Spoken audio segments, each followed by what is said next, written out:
What burning question would you ask the mayor if you had the chance? Today, on this show, we get that chance, and we're going to make a little bit of history here at KDOL. Welcome to Youth Focus, Oakland's Future. We're excited because our special guest for this program is Oakland Mayor Quan. Thank you, Mayor Quan, for sitting down with us today. Thank you for inviting me. We've known you've been in office for less than 4 months, so we're really glad that you made the time to listen to us. It's important that youth in Oakland have a voice and let you know what we are facing. The four of us will be the moderators for this hour-long forum. I'm Kwame Fungula. I'm 20 years old, and I'm representing Youth Uprising.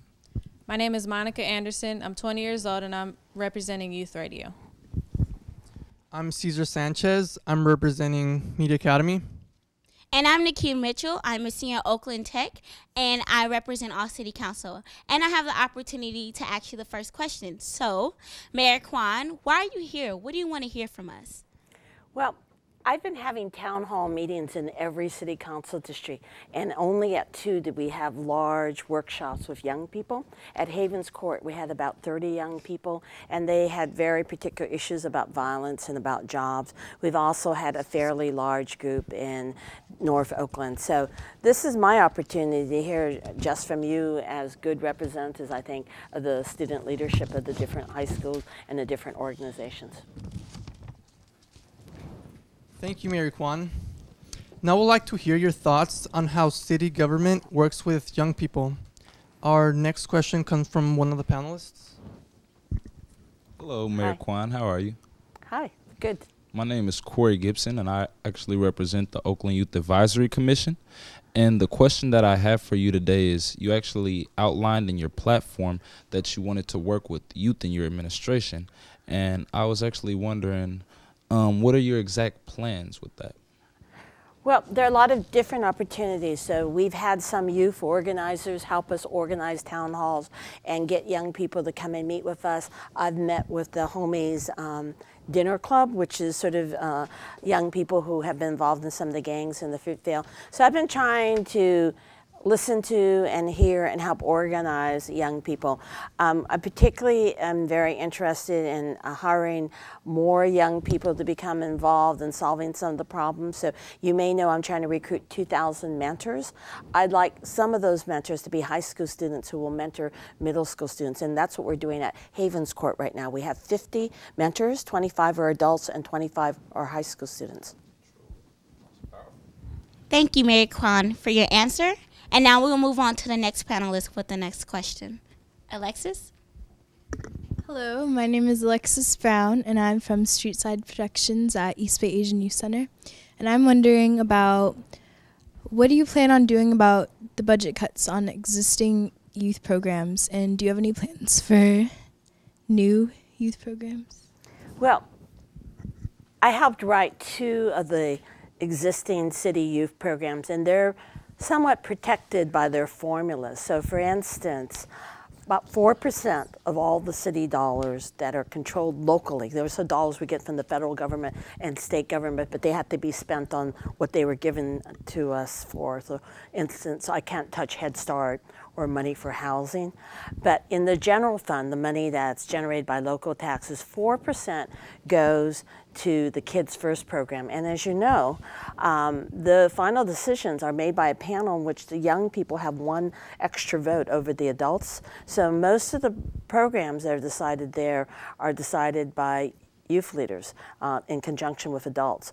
The second major funding is for violence prevention under Measure Y. One part of that goes to police officers who are assigned to neighborhoods and also work on things like the sexual exploitation of minors.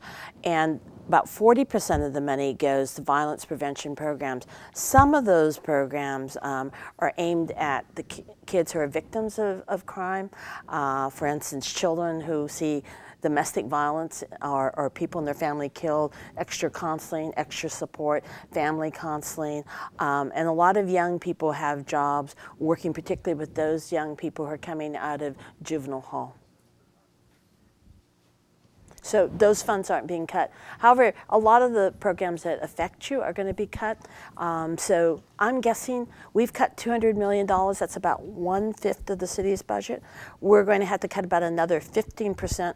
And one of the big questions is whether or not the city council is going to let me put a temporary 5-year tax of $80 per household on the ballot. If not, we're going to have to cut more like 22% of the budget. So right now I'm urging people to urge the city council to go ahead and put this on a mail ballot so we can try to save programs. We think the recession is going to last for another 3 or 4 years, and we want to make sure we can get through that without totally closing down libraries and rec centers and other programs.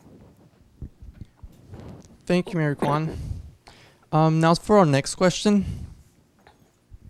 Hi, Mayor Quan. My name is Lily Tamasebi, and I'm the chair of the Oakland Youth Commission. And here we all represent the Oakland Youth Commission as well as the All-City Council. And we wanted to know what our role is in your administration, and also what steps have you already taken to fulfill the promise that you made in your platform to visit us regularly. Well, I have started to go to school-based committees, and one of the questions I actually have for the two of you is, what kind of role do you want to play? Do you think you should remain separate? There's really 3 groups of young people who have some power. Actually, Youth Commission probably has the least amount of power, although you have a staff person. The Kids First group of young people, they actually get to decide where about $11 million go, right? Then All City Council, you've made some pretty interesting and tough decisions on what you think school policy should be. And my daughter used to staff All City Council, and so she staffed it the year that All City Council decided that the high school graduation requirement should be the same as the UC Berkeley requirements. And when I was a school board member, I tried to make sure that All City Council had a say on big school policies. The Youth Council has not had a clear role. And I've actually asked some people whether or not we shouldn't combine some of the powers. So should the Youth Council and OFCY be the same thing? That is to make decisions. Should the Youth Council be the same group that makes decisions over Kids First? My daughter thinks it's too much work for you to do both. But I also thought that we should use All City Council more like your Congress. When I was the school board member, we tried to make sure that each school assembly, like at Fremont, whoever is from Fremont, we used to have a rep from every homeroom, so it's not just the kids who are student body officers involved, but that it was representative of all kinds of kids. And then they chose the representatives that went to All City Council, but that wasn't consistent throughout the system. I'd like to hear you guys weigh in on the budget, weigh in on how we should prioritize after school programs, et cetera. But you've got these 3 different groups, and so I'm not sure, I'd like to hear back from you how you see how they interact. Can we combine 2 of them? How should we make sure that people are really represented? Thank you, Mayor Quan, for that answer, and we hope to get back to you with further follow-up on that. But now we're going to move on. And if you invite me, I'll come. Yeah, we will. Now we're going to move on to the next panelist, Imani. Hi, Mayor Quan. My name is Imani Carter. I'm a senior at St. Joseph Notre Dame High School, and I'm from Youth Uprising. My question is, kids respond positively to reward systems. What incentives can the city offer kids, and what can the city do to recognize kids who are doing good things in the community and make them role models? Well, I'd like to hear your ideas. We've been talking about how we can improve the number of internships that we have within the city. When I was on the school board, I fought for and got money for a lot of internships, and over the years that money has been cut. We have a generation change that's happening. I just turned 60, and I'm in political leadership, but in another term or so, I'll probably be out of politics, and we have new generations moving up. So the question is, how do we train that next generation of leaders, and particularly in the city where maybe 1/3 of the employees will retire in the next 5 years or so. Now, it may slow down because people are really hard hit now financially. I have a lot of older friends whose kids are coming and moved back in with them, and they're not going to retire now. But eventually, my generation is going to retire out, and the question is, will we be able to recruit Oakland kids to take those jobs? So I've asked all my departments this year as mayor to take summer interns with an eye towards recruiting those people and what we call growing our own staff. And that's particularly crucial in fire and police. Those are some of the best, highest paying jobs in the city. And right now, only about 15% of those people live in the city. So we've been setting up programs like Explorers and Cadets and a law academy at Merritt College. And I'd like some of you to be in those programs so that we can hire more police straight out of those programs.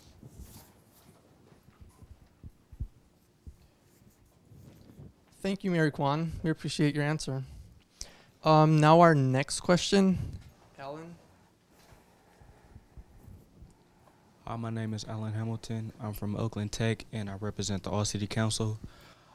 So we applaud you on your volunteer plan for enlisting volunteers throughout the city of Oakland. How do you see this program helping Oakland youth? Well, you're talking about when I got inaugurated. I thought that, you know, politics are sort of changing in America. If you remember when Barack Obama declared, nobody thought he was going to win because nobody knew his name. He didn't have a lot of money, but the reason he won is he had a lot of volunteers. And what I learned from the Obama campaign is that half of his volunteers were retired seniors who are not that old. You know, I'm 60, a lot of people retiring in their 50s. They're pretty energetic, right? And they still can do a lot of things. And a lot of my friends went to Nevada and Ohio to work for Brock, and I teased them. I said, when you come back, I've got some projects, some schools I want you to adopt. If you've got the kind of energy that you can do that, there are things we can do right here in Oakland to help young people. And so we figured there are about 2,000 kids in the city who really need a little extra help. And so this is how I describe them.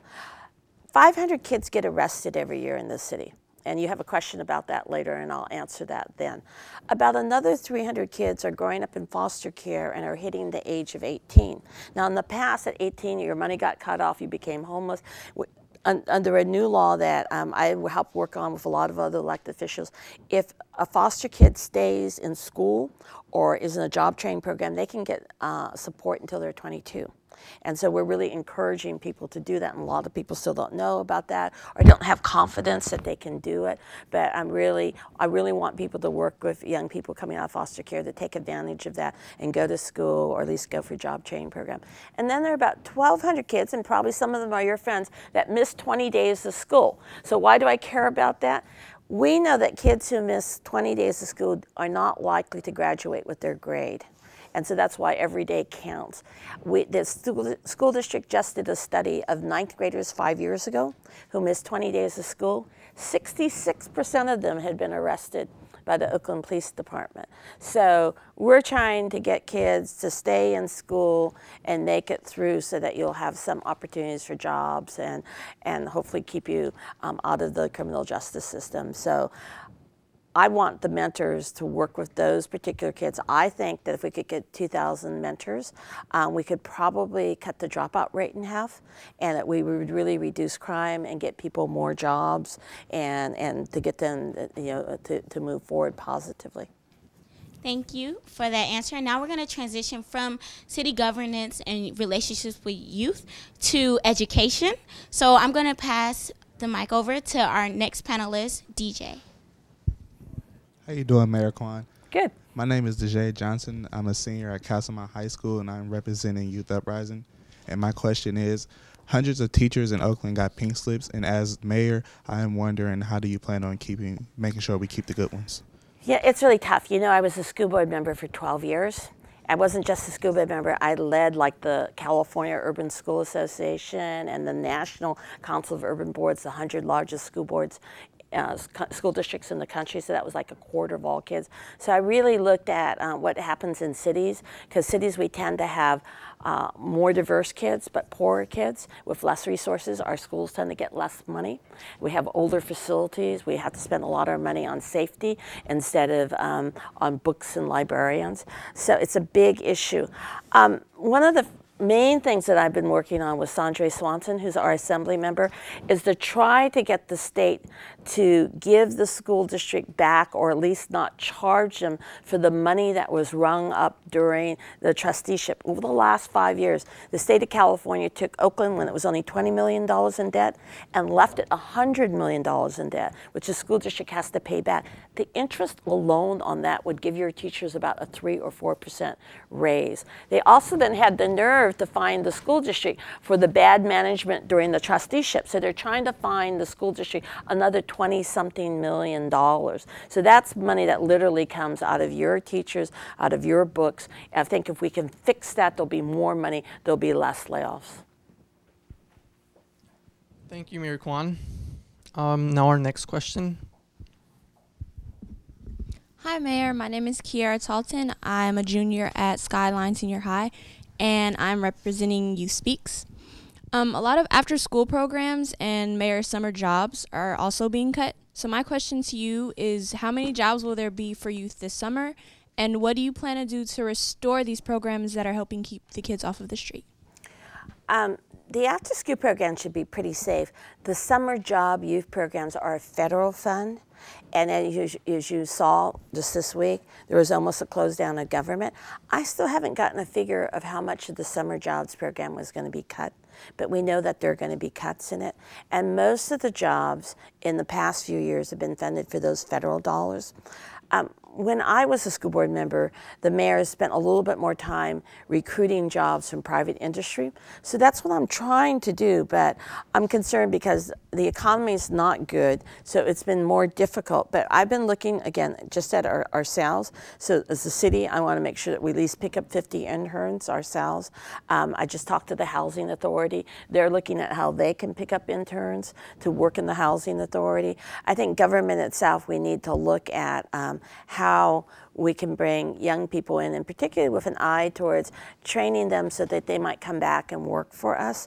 I'm talking to a lot of the CEOs of the big companies, and I've been asking them to take a look and to particularly work with the school and career academies to try to recruit young people that they might be able to invest in during the year. It used to be companies like Kaiser would give internships not just during the summer but during the school year and work with them so that they would go through community college and then come and work for them right after it, so that there was a continuity, and I'd like to see more of that.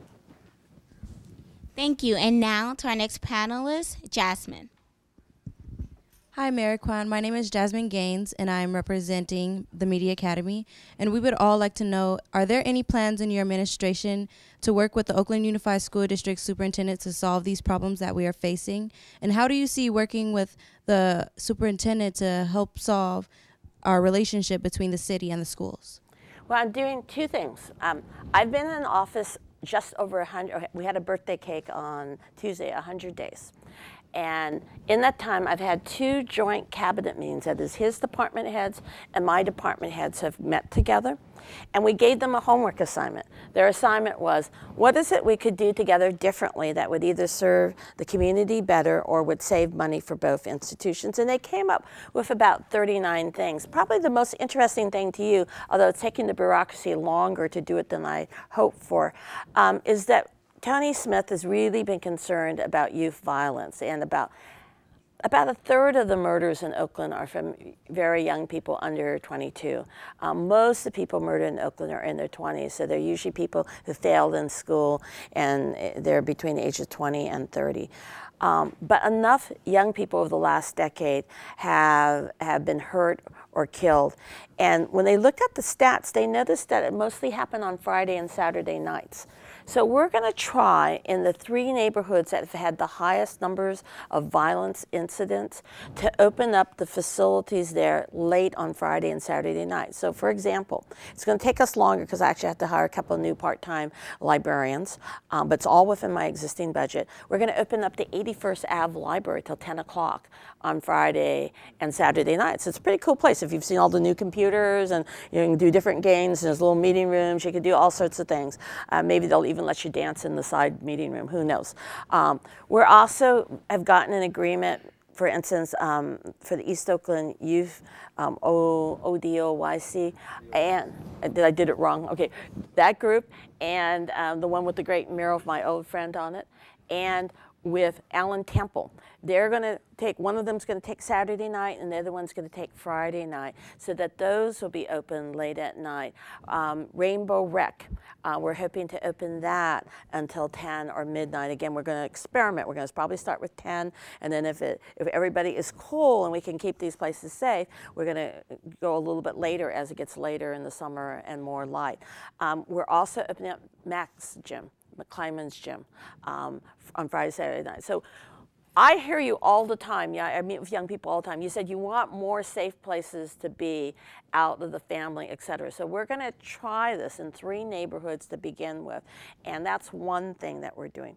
The second thing I'm doing with Tony Smith is that we're having a cabinet of all the education institutions from 0 to job training programs, so that we talk to each other. So if somebody doesn't fit in, let's say, in a regular school, maybe we can get them into an alternative school. If they don't fit in an alternative school, maybe a job training program, but so that people have other opportunities if they drop out of one thing and to another. So those are just a couple things. I could go on forever on this one.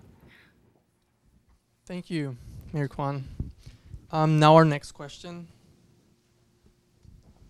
Hello, Mayor Quan. My name is Gabriela Martinez, and I'm a student at Oakland International High School. I'm representing KDOL Video Alliance. So, as we know, there are many students that graduate from high school, they get a college degree, but they can't find jobs. So how do you encourage those students to stay in school when there is not payoff? You know,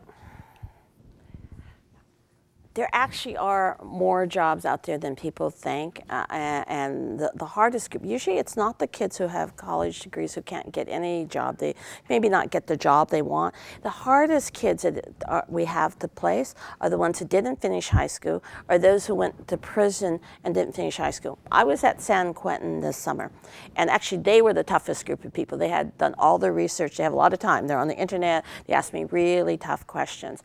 But a lot of people who are in prison have reading disabilities, and so I asked them, I said, you know, I've worked at Santa Rita and other places, and I know a lot of times people fake that they can read and they have like reading disabilities, and it doesn't mean that you're stupid. It means that we have to teach you to read a different way. So we've been working really hard to try to get people either in prison or while they're in foster care to at least learn how to read and to get that GED minimally, because there's going to be a lot of jobs, particularly in construction, opening up in the next 5 years. We have the airport connector, we have the base, we might have a new baseball stadium. There's a lot of housing that's permitted and ready to go once the economy picks up and the banks start lending again. And those jobs actually pay a lot better than my husband's a doctor. I think he gets like $60 an hour when he works overtime or works for community groups on weekends. The plumbers make about $125. Now their work's not as consistently, but they're good paying jobs.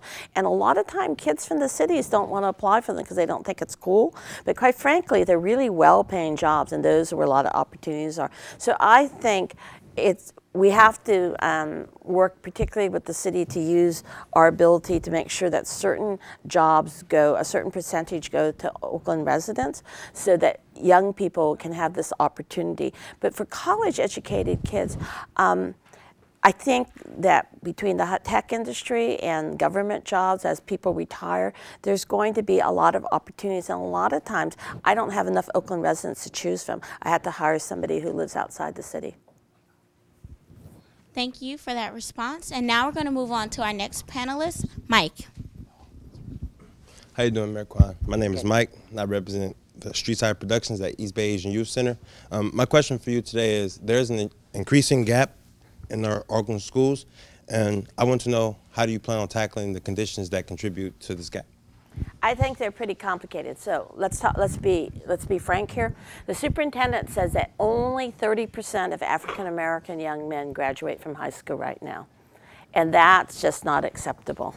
And so we need to really look at, and you need to think about your friends, and girls do better, and some other ethnic groups do slightly better, but Latino and black boys are having a really hard time getting through high school.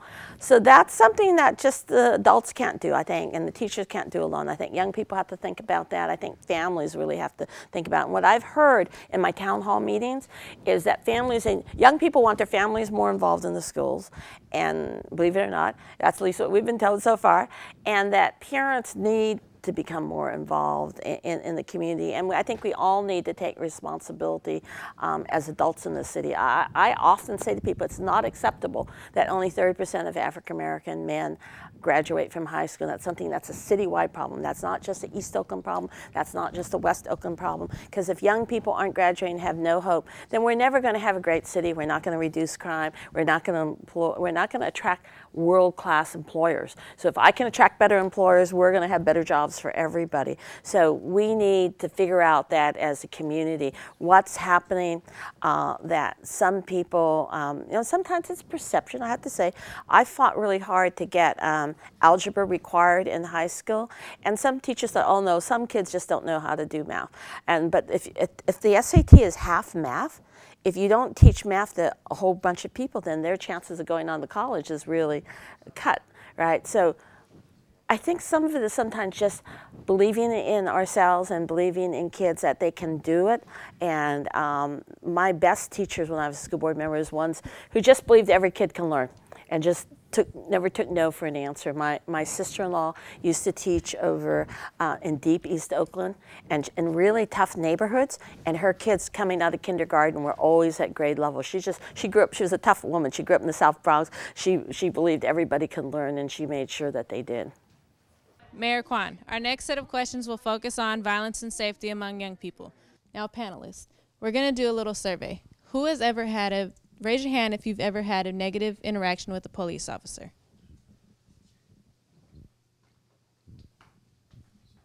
All right, also to the panelists, raise your hands if you ever had a positive interaction with OPD.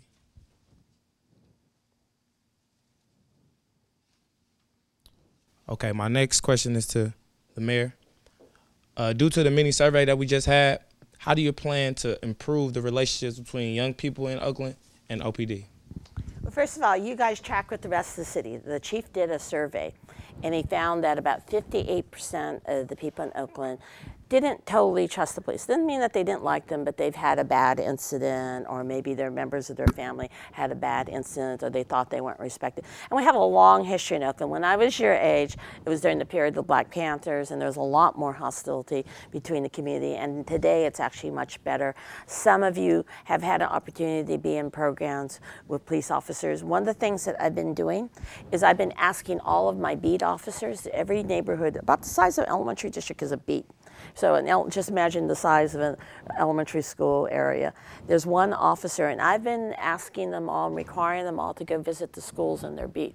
So at least go introduce themselves and not be a stranger. Some of them are getting really involved. We also have been building on the PAL program and the cadet program and the Explorer program. So the Explorer program, so we hire high school young people to work in the community to help make it safer.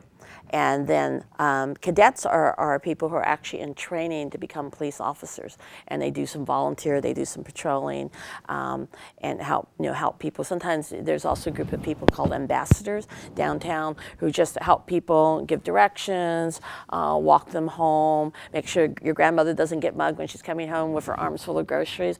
And we're trying to start a pretty clear academic track at Merritt College for people who want to become police officers, so that there'll be a step up when they come to apply, and that they'll have a better chance of becoming an Oakland police officer, which on the average right now makes $100,000 a year before overtime. So think about that. We have probably the need for more restorative justice. So some of you know about the McCullen's Court, where young people make a decision about how to resolve some issues and minor crimes that happen in schools. I find that the youth court's often tougher than adults are. But what the goal is to change the relationship. So like say somebody graffitis somebody's store. So one of the things we'd like to do is have them help clean it up and to talk about, well, why did you do that, and try to build the community and strengthen it.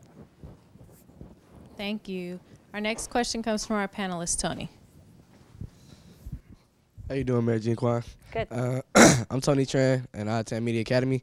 My question today is, since January, there have been 12 deaths among young people in Oakland, and I was wondering, what do you intend to do to make Oakland a safer place for youth? Okay, a couple of things. First of all, crime overall in the city has been going down 4 years in a row. So even this year, overall crime's down 14%, again, about the same level as last year. But violent crime, even violent crime, is down 4%. We include violent crime as like robberies and domestic violence, all of the, you put it together. But what's really going up? Homicides. In January, it was off the hook. It seems to involve some groups of people that are continuing to play out their disputes with guns. And what the cops say is the most frustrating thing is that there even doesn't seem to be a motive. It doesn't necessarily seem to be over turf or drugs or money. It's just like feuds. And I think a lot of you guys have probably been, because you're student leaders, have been through conflict resolution, other programs. We need to find a different way to resolve our disputes in this city. We also need to get past the no snitch rule. And I feel particularly strongly about this in the death of Chuy Campos. Chuy Campos is the guy who owned Otayez, which is on the corner of 38th and International. He was a very kind man. There was never anybody who asked him for food. He used to cash checks for people who had no checking accounts. You could always get food going into the store. The Latino community is feeling really hurt. I feel hurt because I know him personally, and because what's interesting is that we actually brought crime down on International. I met with the merchants in January because they felt the police weren't giving them respect. Maybe it's a language thing, maybe it's a cultural thing, I don't know. But we worked really hard, got cops to walk the area, we got crime down, got muggings down in the neighborhood. Their businesses are feeling really good, and then this murder happens. And so that's gonna hurt their stores. People are gonna be afraid to go there, even though this is probably the safest time because we have so many walking officers there. And he cared about the class conversation I had. He cared about the young women who are being held almost as slaves in prostitution in his streets. He wanted me to do something about it. And I promised to go out walking with him because we've been really trying to get bigger fines against guys who are holding some young women almost like hostages and selling their bodies. And that's something that I really care about. He cared about that too. And so I promised his family and the merchants that I'm going to be working on that. And I'm hoping somebody out there knows what happens. I'm hoping that someone, not just for the $30,000 or $40,000 reward, but that someone will come forward because it's not right. We can't have people who are hardworking and really trying to change community just be murdered and let that go on. So I'm hoping that someone will come forward. Somebody knows. And that often's what happens in the community. Somebody knows. And even if it's anonymous, if we can get in and then try to provide some counseling. When I was at Fremont, who's at Fremont? We used to have people right there doing interventions. And people would often say, oh, you know, there's going to be a fight 2 blocks away. And we'd put the police cars there so people could walk away and chill out. We need to do what we can, and there are way too many guns on the street. So what used to be simple fights when I grew up are now people shooting each other with automatic weapons. People used to sometimes get shot or stabbed and it didn't kill them. Now with these massive weapons in the hands of really young people, it looks like Iraq in some neighborhoods. Thank you. Who has the next question? Mayor Quan. My name is Maggie, and I am a sophomore at Oakland High School, and I'm secretary of All City Council. So my question is to you, at-risk youth are currently truant and returning from the juvenile justice system or in foster care. They are more likely to drop out of high school, and I want to know, what are you planning to do to deal with this situation? So I talked earlier about the mentorship program, so let me talk about some other things. Because I think sometimes when you have a friend and helps, you can help change your life, just having someone constantly in your life. That's what we found, that if some people, particularly in foster care, who've been bounced from house to house, just sometimes having a constant person makes a real difference. Some of the other things that we've done is, for instance, in my old district, there was an old orphanage, Fred Finch. It's about to open now as transitional housing for foster kids, so that while they're in school or while they're working before they're 22, they can live there and start transitioning to taking care of themselves and being independent. I think the other thing that we have to do is really work on jobs. So this week I've been in the news a lot about jobs. We opened a new bank here in Oakland. I've been trying to bring some of the software companies from San Francisco over. We're having a big conference about the Port of Oakland, because our port now sends more things to China than we're bringing in. So that's a part of our industry and our jobs, selling things to the rest of the world. And so all of those things help make the city a better place to work and provide more jobs. And I believe a job stops a bullet. I think a lot of young people wouldn't be on the streets if we could provide them real jobs. We appreciate that answer. Our next question comes from Damari. Hello, Mayor. I'm Damari Lawrence. I come from Skyline High School. I'm a junior. I represent APAL and KDOL's Media Academy for students.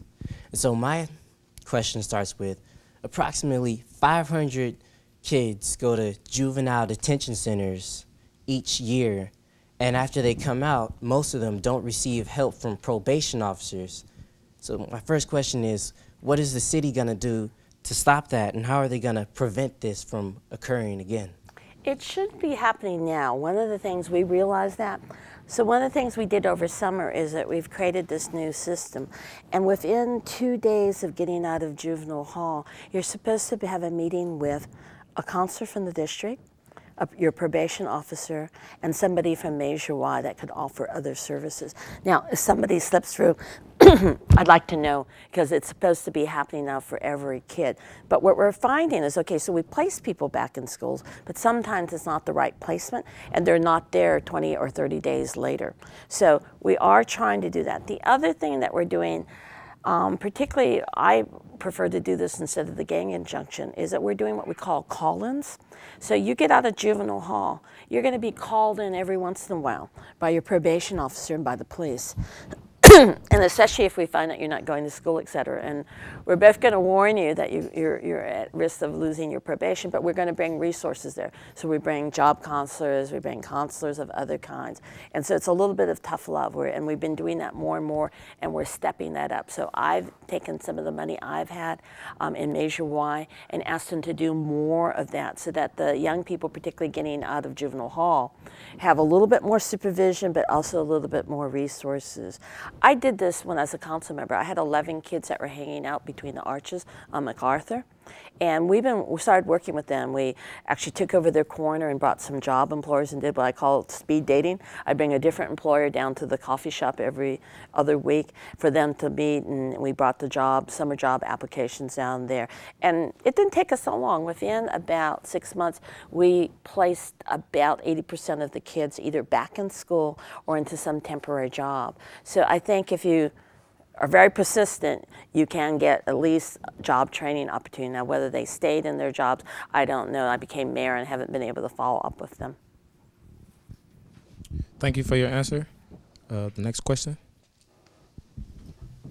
Hey, Mayor Quan. My name is Chris Nassat. I'm a junior at Midwest High School, and I represent Youth Speaks. Recently, there's been a lot of discussion about curfew and the gang injunctions. I've been at the rallies, I've marched, and I've been protesting in front of City Hall. I was wondering how you felt this issue affects the youth in our communities, and how you feel about the gang injunctions, and if you think this is a right decision for the community. So when I give this answer, nobody likes it because I'm a little bit in between. I talked about representing the Laurel, and for a while I had a group of young men who were mugging people your grandparents' age. You know, they didn't care who they were. They were Asian ladies, white ladies, black ladies. You know, they were like, you know, women are particularly vulnerable, particularly when you're old, when you've got your hands full of groceries, right? You got a purse, so you know, try to retrain everybody not to have purses and put your money in your pocket or whatever. But they were specializing in that, and we finally caught them. They went to Juvenile Hall. When they came out and stood right in front of the Luckies and taunted one of those ladies. Now that wasn't right. So I immediately got a stay away order for those guys. So the injunctions are like stay away orders. That is, if there are specific people who have been harassing people, who committed violence in certain places, then yeah, we want them away. Like if there's a park, there's a couple of instances with some parks where people are afraid to go now. So I know that's an answer that makes you happy. On the other hand, I think the way that the gang injunction was done was political and sensationalized. It's sort of, it's 400 blocks. It's the entire Fruitvale. And it's a lot of kids, and a couple of the kids had to be dropped because they actually weren't in gangs and were actually in school. And so what I heard from the community, in particular when I had my first merchant meeting, was they felt it stigmatized the Fruitvale, made people afraid to go to the Fruitvale. First of all, they didn't like that if they're business people, right? And then secondly, it sort of stigmatizes a group of people. So is every Latino kid who wears colors a gang member or not? Don't know. I preferred to do the call-ins, to really focus on the kids who are involved in trouble and call them in, because we know they're on probation, to call in, check on them, and work with them on jobs. But I'm not afraid to use the stay-away order if there are people harassing and making a particular neighborhood afraid. I think that's a compromise. It can't be just done sort of as a stereotypical thing, but on the other hand, there are some real people that need to be stayed away from different areas. Mayor Quan, we still have a little bit more time and a couple of more questions on a range of issues. Our next question comes from Zoe. Hi, Mayor Quan. My name is Zoe Salnov, and I represent the Bay Area Video Coalition. And my question is, in many neighborhoods in Oakland, liquor stores outnumber grocery stores, and I was wondering what you plan to do to change the face of Oakland's neighborhoods. But first of all, you know, we have a policy now that whenever we can close down a liquor store, we do. And sometimes it's created a lot of controversy. Last year, there was a man who formerly owned a liquor store in West Oakland. He said, well, no, it's my right, it's unfair, you know. But we're like, I said, we treat everybody the same. If it's a neighborhood that has too many liquor stores, no matter who you are, we're not going to open another liquor store in that neighborhood, because we know where there are more liquor stores, there's more gambling, more drinking, et cetera, et cetera. And so we have been, where there are ones that are related to drugs and crime, we often try to stake them out and frankly close them down. I've closed, as a council member, 3 liquor stores. M&W at Fairfax and High, which was a very famous drug dealing site, the Seagull in the Laurel, and another one, I forgot its name, also in the Laurel. So we've been working on that because there's way too many liquor stores in the community. On the other hand, we've been trying to recruit new stores, and I think that's what's a little different about city government now. I think in the past we mostly focused on downtown. I think the current council really believes on economic justice, and I think everybody has a right to at least buy groceries in their own neighborhood. I mean, I can't tell you, when I was walking the East Oakland Hills, some of those people are very wealthy. It's a predominantly African-American neighborhood, but they're really wealthy, probably more wealthy than some of my Montclair districts that I represent. There's no place to buy groceries there. Those women were madder than hell, really letting me know that they wanted retail. So we're working hard on Foothill Square. We're trying to make a deal with near the Coliseum and West Oakland. And you notice the new Target has a big grocery section because it's close to West Oakland and people don't have a place to buy groceries. So we asked them to, and they've done it. They put in a lot of groceries in the new Target because it's really close to that part of West Oakland. I bought food there the other night. And so the city can use its resources and our zoning and permitting to encourage stores into certain neighborhoods. But for a while, I think there was economic racism towards Oakland. Some neighborhoods said, oh, too dangerous, we don't want to go in, or too much violence, or maybe too much stealing. And I have to tell you that before, if you know the Diamond District, before I could get people to invest in that neighborhood, I had to close down the crime at the Hillcrest Motel. Because people don't want to come where there's a lot of drug dealing and open prostitution, et cetera, because you're asking people to put millions of dollars of their savings into a business, right? So a lot of times when we bring down the crime, then it's easier for us to also bring in the stores. Thank you, Mayor. The next question from the panelists. Hi, Ms. Quan. My name is Stephanie Zuniga. I'm from Lighthouse Community Charter School, and I'm representing Youth Roots. So there are many students in Oakland who want to start programs around food justice. How can they want to start programs around food justice? So how can the city help them do this? You know, there's going to be some mini grants through the Food Council. There are a lot of programs that are going on right now. For instance, a lot of community gardens. If you've been like a Prado Hacienda, it's very interesting. Immigrants and the young people, mostly Latino and Black, have been working with these little tiny mountain ladies from Southeast Asia. And they made this huge community garden, put out their own cookbook. Out in West Oakland, we have the lady with the pigs and the rabbits, and the neighbors are fighting with her because she's slaughtering them and selling them in meat pies. And sometimes there's a little cultural difference that goes on. But you know, we are trying to promote urban agriculture and with the food justice I talked about, making sure that there's a grocery store in every neighborhood and that there's fresh vegetables. A lot of times we make liquor stores or convenience stores sell fruits and vegetables too if they want to keep open, because a lot of them have just nothing but soft drinks, junk food, beer and liquor, right? And so that's not good, and cigarettes. That's not good for your health and not good for the community.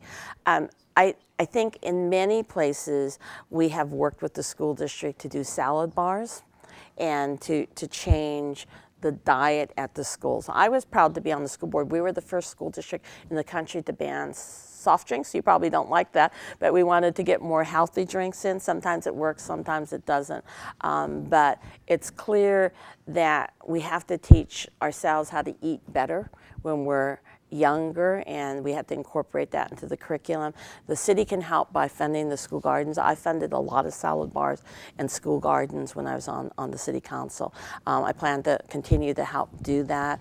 Earth Day is this Saturday, so I want you all out there. If you want to work out, there's plenty of community gardens. I was in West Oakland at a community garden where the young people are growing vegetables and picking them and taking them to the seniors in the neighborhood. It's a great project. So we have a lot of land and not a lot of park workers. So there's lots of places that we can do gardens, and we can one of my favorite programs is called Dinner at 6 in the rec center.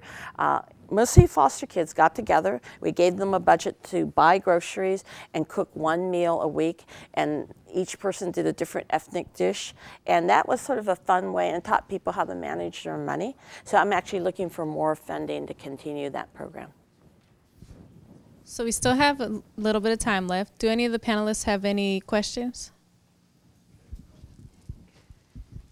Again, my name is Jasmine Gaines, and I represent Media Academy. And I would like to know, does your administration have any interest in improving our school security system? School security? Yes. Okay. Actually, I was in the process, and now we're afraid the Republicans have killed the bill. There's a program called the COPS program. And we're working with the school district to assign young police officers in and around schools. And I see it as part of our program of recruiting people to work with the police and become cadets or explorers in our program. And why is that important? When I was a school board member, I realized that I was spending $9 million on school security. Well, in the schools out in Pleasanton, they don't have to spend $9 million to keep the schools safe, right? So those monies go into books, go into teacher salaries, et cetera. So again, that's where the community can help. If we watch out for our schools, we don't let people come in and steal the computers, we don't let gangs hang out and gamble and sell drugs on our border, then we have to spend less money on security, and we can spend more money on teachers.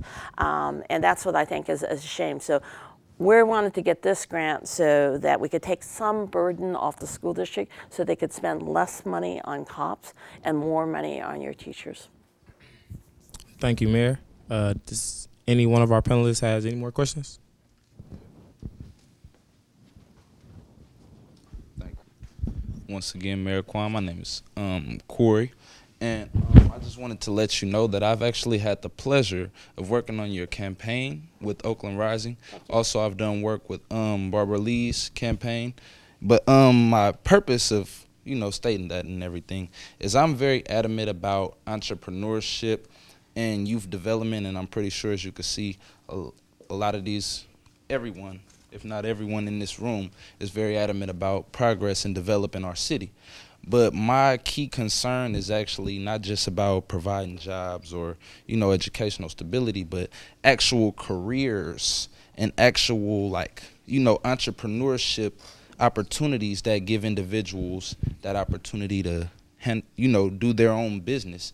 So if there's any kind of way that, you know, there's any partnership or any outlets that we can actually connect and utilize for young people even starting here, you know, I would definitely love to hear that and know where to begin on a structured platform. In the Kids First money, that's $11 million. In recent years, we've asked people to make proposals about entrepreneurship and or internships and jobs.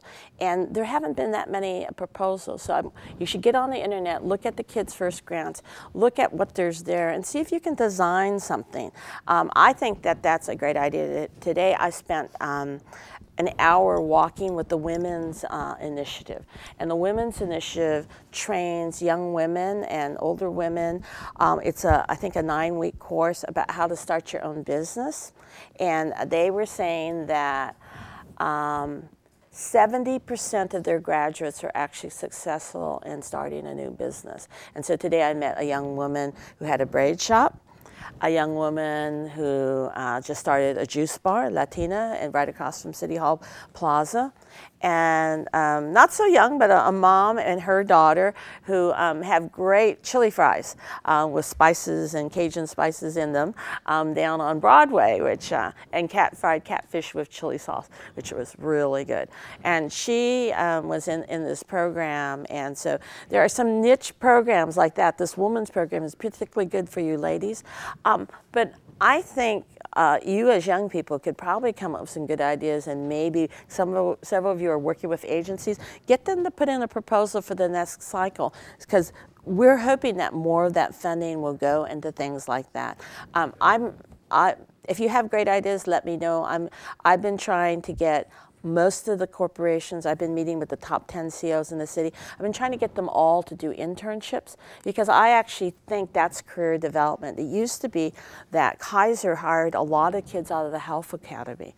You go to the Health Academy, you get an internship during the school year and also in the summer, and then your senior year you'd often take a community college class to be anything, x-ray tech, a blood tech, while you're still in high school, so you're taking both classes.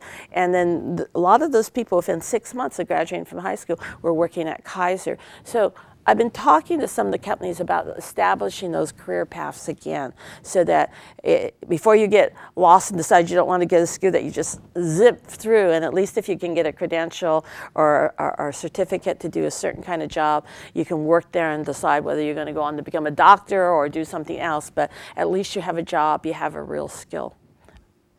Thank you, Mayor Quan. In closing, do you have a message that you want to leave to Oakland youth? So thank you for giving me a minute.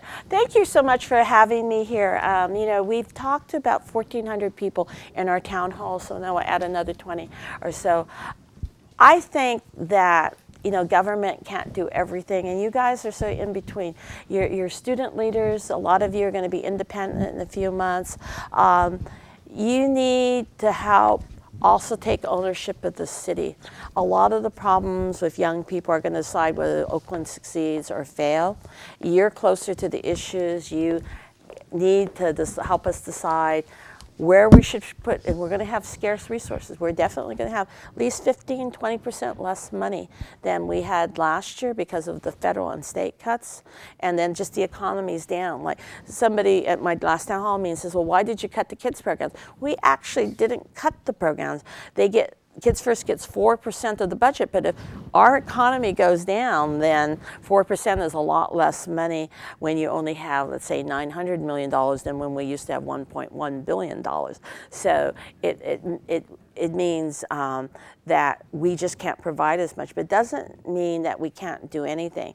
And sometimes, like I talked about, we're going to try to open MAC and the 81st Ave Library. That's not going to cost us more money. We're just doing it differently. We're putting people on different schedules. I'm going to get volunteers to come in, and because I'm figuring some of the people who will come to to East Oakland basketball at midnight probably need other kinds of help too. I've got some adult volunteers to come in and work with us and to try to keep the gyms safe. I think we need to do that together, and I really want you to think about what I said earlier about working to make the community safer. If we don't work together, and often we know who's homeless, we know who's being sexually exploited among our friends, we know who might have committed violence, we need to decide how we're going to do that as a community, because if we don't do it together, it will just continue. We've got to break the cycle of violence. We can do that. And if we do it together, it'll be also easier for me to track businesses and get jobs for people. I'm working really hard on jobs because I've just met so many young people when I was walking who told me, just came up and said, "Ma'am, you're running for mayor. If you can get me a job, I'll stop selling drugs in this corner, because this is not a great life either." And I actually believe that. And so I think we need to pull together as a community. You're a lot closer to some of the kids who are in trouble. If you don't reach out to them or help us reach out to them, then we're not going to be able to solve the problems. So thank you. So the time just flew by. So thank you for your thoughtful answers and for listening to us.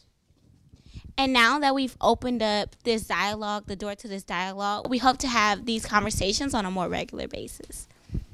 And thanks to our panelists who are representing various youth media organizations and schools. And finally, we want to thank everybody out there watching us on KDOL. We open to all suggestion and feedback. Just like we want people to listen to us, we listen to you.